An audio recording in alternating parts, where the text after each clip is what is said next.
Representative Omar gave remarks at an event in Minneapolis in which she made treasonous statements.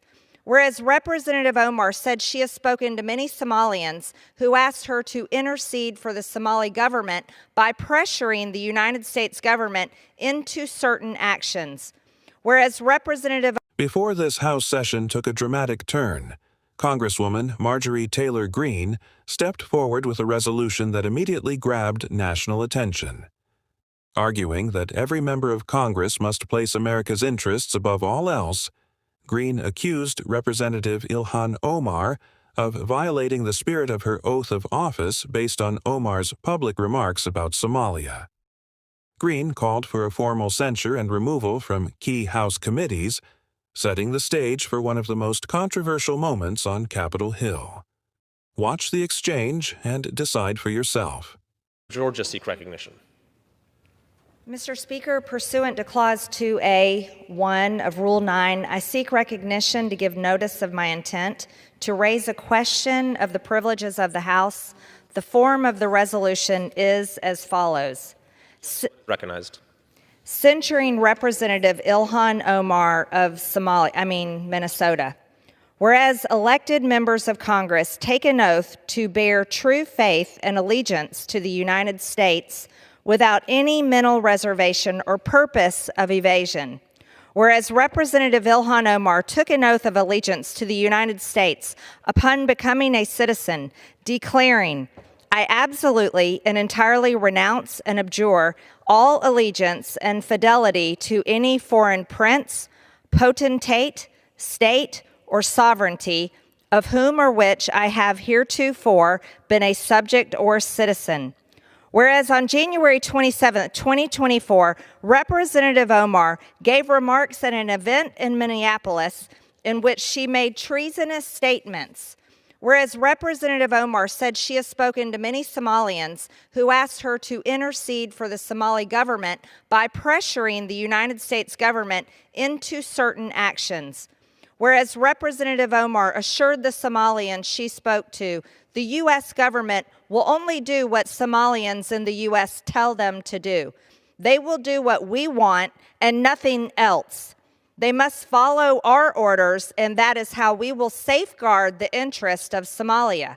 Whereas Representative Omar continued, "For as long as I am in U.S. Congress, Somalia will never be in danger.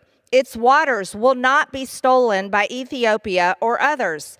Sleep in comfort knowing I am here to protect the interest of Somalia from inside the U.S. system."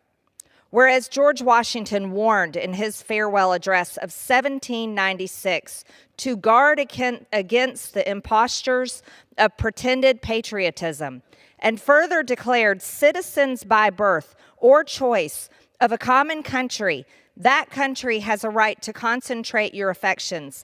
The name of American, which belongs to you in your national capacity, must always exalt the just pride of patriotism more than any appellation derived from local discriminations.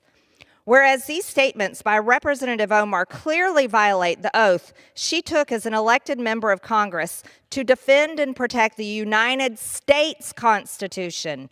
Whereas Representative Omar has exhibited the treasonous tendencies George Washington warned about, and her actions must be condemned by all members of Congress who adhere to the oath they took upon assuming office.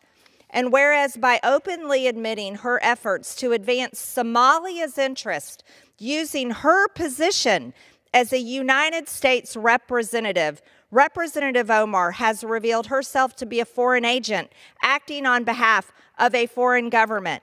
Now, therefore be it resolved that Representative Ilhan Omar of Minnesota be censured. Representative Ilhan Omar forthwith present herself in the well of the House of Representatives for the pronouncement of censure. Representative Ilhan Omar be censured with the public reading of this resolution by the Speaker, and Representative Ilhan Omar be and is hereby removed from the Committee of the Budget and the Committee on Education and the Workforce. That was a remarkable moment on the House floor. From Representative Marjorie Taylor Greene's perspective, this wasn't simply about partisan politics. It was about whether every member of Congress lives up to the oath they take to put the United States first. Greene argued that public statements by Representative Ilhan Omar raised serious questions about where an elected official's primary loyalty should lie, and she called for Congress to address those concerns through the censure process. Whether the resolution ultimately succeeds is a separate question, but Greene's message was clear. Americans deserve confidence that their elected representatives are working first and foremost for the interests of the United States. Supporters of Greene say raising these concerns publicly is part of Congress's responsibility to hold its own members accountable. What do you think? Did Marjorie Taylor Greene make a compelling case, or do you disagree with her resolution? Let us know your thoughts in the comments below. If you enjoyed this Capitol Hill coverage, be sure to like the video, subscribe to America Brief, and turn on notifications so you never miss the biggest hearings, debates, and breaking political moments.